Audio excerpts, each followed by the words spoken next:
ਅੱਜ ਭਾਰਤ ਦੇ ਵਿੱਚ ਕੁਛ ਕੱਟੜਪੰਥੀ ਸੰਪਰਦਾਇਕ ਸੰਸਥਾਵਾਂ ਇਹ ਕੰਮ ਕਰ ਰਹੀਆਂ ਨੇ ਕਿ ਭਾਰਤ ਨੂੰ ਹਿੰਦੂ ਰਾਸ਼ਟਰ ਬਣਾ ਕੇ ਤੇ ਸਿਰਫ ਹਿੰਦੂ ਦਾ ਜੋ ਲੇਬਲ ਹੈ ਉਹ ਇੱਥੋਂ ਦੇ ਸਾਰੇ ਨਾਗਰਿਕਾਂ ਦੇ ਉੱਤੇ ਲਾ ਦੇਣਾ, ਥੋਪ ਦੇਣਾ। ਇਹੋ ਜੀ ਸੋਚ ਲੈ ਕੇ, ਇਹੋ ਜੀ ਮਾਨਸਿਕਤਾ ਲੈ ਕੇ ਉਹ ਚੱਲ ਰਹੀਆਂ ਨੇ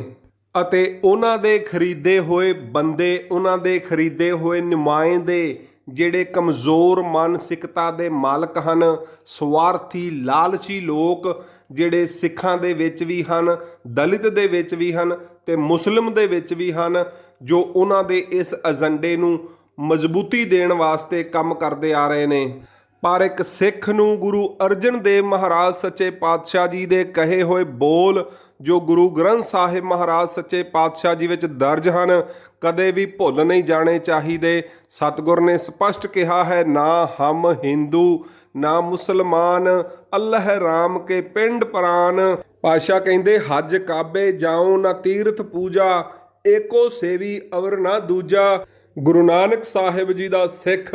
ਇੱਕ ਅਕਾਲ ਦੇ ਵਿੱਚ ਆਸਥਾ ਰੱਖਦਾ ਹੈ, ਇੱਕ ਅਕਾਲ ਦੇ ਉੱਤੇ ਭਰੋਸਾ ਰੱਖਦਾ ਹੈ, ਹੋਰ ਕਿਸੇ ਗੈਬੀ ਦੈਵੀ ਸ਼ਕਤੀ ਨੂੰ ਮੰਨਦਾ ਨਹੀਂ। ਭਾਰਤ ਦੇ ਵਿੱਚ ਮਨੂ ਸਿਮਰਤੀ ਦੇ ਸਿਧਾਂਤ ਨੂੰ ਪ੍ਰਮੋਟ ਕਰ ਰਹੀਆਂ ਤੇ ਹਿੰਦੂਤਵ ਦੇ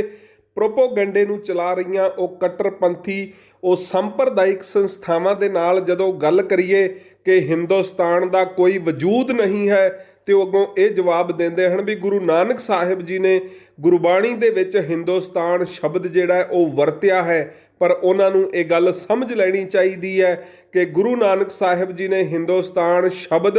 ਕਿਸੇ ਮੁਲਕ ਵਾਸਤੇ, ਕਿਸੇ ਰਾਸ਼ਟਰ ਵਾਸਤੇ ਨਹੀਂ, ਉਸ ਕਮਜ਼ੋਰ ਮਾਨਸਿਕਤਾ ਅਤੇ ਪਿਛੜੀ ਹੋਈ ਜੀਵਨ ਜਾਂਚ ਵਾਸਤੇ ਵਰਤਿਆ ਹੈ, ਜਿਸ ਵਜ੍ਹਾ ਕਰਕੇ ਲੰਮਾ ਸਮਾਂ ਇੱਥੋਂ ਦੀ ਮਨੁੱਖਤਾ ਨੂੰ, ਆਵਾਮ ਨੂੰ, ਜਨਤਾ ਨੂੰ ਗੁਲਾਮੀ ਦੀਆਂ ਜ਼ੰਜੀਰਾਂ ਵਿੱਚ ਜਕੜ ਕੇ ਰੱਖਿਆ ਗਿਆ ਸੀ। ਇਸ ਕਰਕੇ ਜੇ ਕੋਈ ਸਿੱਖ ਕਿਸੇ ਹਿੰਦੂ ਰਾਸ਼ਟਰ ਦੀ ਗੱਲ ਕਰਦਾ ਹੈ ਜਾਂ ਆਪਣੇ ਆਪ ਨੂੰ ਹਿੰਦੂ ਕਹਿੰਦਾ ਹੈ ਤੇ ਮੈਂ ਸਮਝਦਾ ਵੀ ਉਹ ਸਿੱਖ ਹੀ ਨਹੀਂ ਹੈ, ਉਹ ਗੁਰੂ ਨਾਨਕ ਸਾਹਿਬ ਜੀ ਦਾ ਸਿੱਖ ਨਹੀਂ ਹੋ ਸਕਦਾ। ਇਸੇ ਹੀ ਤਰ੍ਹਾਂ ਸਦੀਆਂ ਤੋਂ ਅਖੌਤੀ ਬ੍ਰਾਹਮਣ ਦੇ ਵੱਲੋਂ ਦਲਿਤ ਸਮਾਜ ਨੂੰ ਸ਼ੂਦਰ ਕਹਿ ਕੇ ਦੱਬਿਆ ਤੇ ਕੁਚਲਿਆ ਜਾ ਰਿਹਾ ਸੀ, ਜਿਹਨੂੰ ਸਭ ਤੋਂ ਪਹਿਲਾਂ ਸ੍ਰੀ ਗੁਰੂ ਨਾਨਕ ਦੇਵ ਮਹਾਰਾਜ ਸੱਚੇ ਪਾਤਸ਼ਾਹ ਜੀ ਨੇ ਸੀਨੇ ਦੇ ਨਾਲ ਲਾਇਆ, ਆਪਣੇ ਬਰਾਬਰ ਬਿਠਾਇਆ ਤੇ ਉਸ ਤੋਂ ਬਾਅਦ ਗੁਰੂ ਗੋਬਿੰਦ ਸਿੰਘ ਮਹਾਰਾਜ ਸੱਚੇ ਪਾਤਸ਼ਾਹ ਜੀ ਨੇ ਕਿਹਾ ਸੀ, ਇਨ ਗਰੀਬ ਸਿੱਖਨ ਕੋ ਦਿਓ ਪਾਤਸ਼ਾਹੀ, ਇਹ ਯਾਦ ਰੱਖੈ ਹਮਰੀ ਗੁਰਿਆਈ।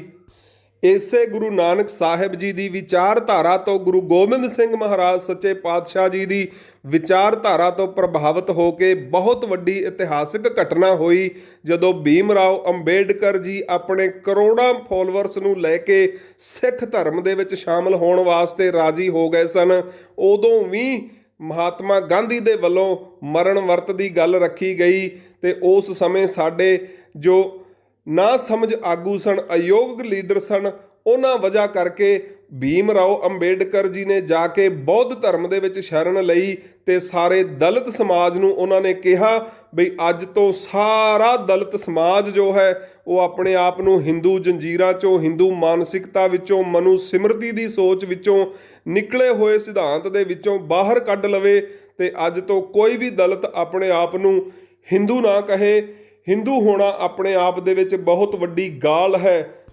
ਇਸੇ ਤਰ੍ਹਾਂ ਭਾਰਤੀ ਮੁਸਲਿਮ ਸਮਾਜ ਵੀ ਬਹੁ ਗਿਣਤੀ ਦਲਿਤ ਸਮਾਜ ਦੇ ਵਿੱਚੋਂ ਪੈਦਾ ਹੋਇਆ ਜੋ ਔਰੰਗਜ਼ੇਬ ਦੀ ਤਲਵਾਰ ਦੇ ਥੱਲੇ, ਜ਼ੁਲਮ ਦੇ ਥੱਲੇ ਨਾ ਸਹਾਰਦੇ ਹੋਏ ਜਿਨ੍ਹਾਂ ਨੇ ਆਪਣੇ ਆਪ ਨੂੰ ਮੁਸਲਿਮ ਹੋਣਾ ਕਬੂਲ ਕਰ ਲਿਆ ਤੇ ਕੁਝ ਲੋਕ ਉਹਦੇ ਵਿੱਚ ਲਾਲਚ ਵਸ ਹੋ ਕੇ, ਸਵਾਰਥ ਵਸ ਹੋ ਕੇ ਵੀ ਜਿਹੜੇ ਔਰੰਗਜ਼ੇਬ ਦੀ ਕੱਟੜਪੰਥੀ ਸੋਚ ਦੇ ਹਾਮੀ ਸਨ, ਉਹ ਵੀ ਆਪਣੇ ਆਪ ਨੂੰ ਮੁਸਲਿਮ ਜਮਾਤ ਵਿੱਚ ਲੈ ਆਏ। ਪਰ ਮੈਂ ਸਮਝਦਾ ਹਾਂ ਵੀ ਇਹ ਤਿੰਨੇ ਹੀ ਸਮਾਜ, ਸਿੱਖ ਸਮਾਜ, ਦਲਿਤ ਸਮਾਜ ਅਤੇ ਮੁਸਲਿਮ ਸਮਾਜ ਜੋ ਅੱਜ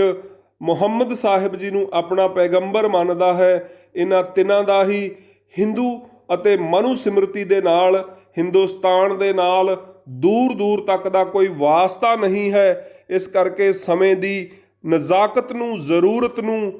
ਪਹਿਚਾਣਦੇ ਹੋਏ ਇਹਨਾਂ ਤਿੰਨਾਂ ਨੂੰ ਹੀ ਅੱਜ ਲੋੜ ਹੈ ਇਕਜੁੱਟ ਹੋ ਕੇ, ਇੱਕ ਮੁੱਠ ਹੋ ਕਰਕੇ ਤੇ ਹਿੰਦੁਸਤਾਨ ਦੀ ਤੇ ਮਨੂ ਸਿਮਰਤੀ ਦੀ ਜੋ ਸੋਚ ਨੂੰ, ਜੋ ਕੱਟੜਪੰਥੀ, ਜੋ ਸੰਪਰਦਾਇਕ ਜਮਾਤਾਂ ਸੰਸਥਾਵਾਂ ਇੱਥੇ ਆਮ ਜਨਤਾ ਦੇ ਉੱਤੇ ਥੋਪ ਰਹੀਆਂ ਨੇ, ਜੋ ਇੱਕ ਵਾਰ ਫੇਰ ਭਾਰਤ ਨੂੰ ਗੁਲਾਮੀ ਦੇ ਵੱਲ ਨੂੰ ਧੱਕ ਰਹੀਆਂ ਨੇ, ਉਹਨਾਂ ਦਾ ਟਾਕਰਾ ਕਰਨ ਦੀ ਲੋੜ ਹੈ, ਉਹਨਾਂ ਦਾ ਸਾਹਮਣਾ ਕਰਨ ਦੀ ਲੋੜ ਹੈ।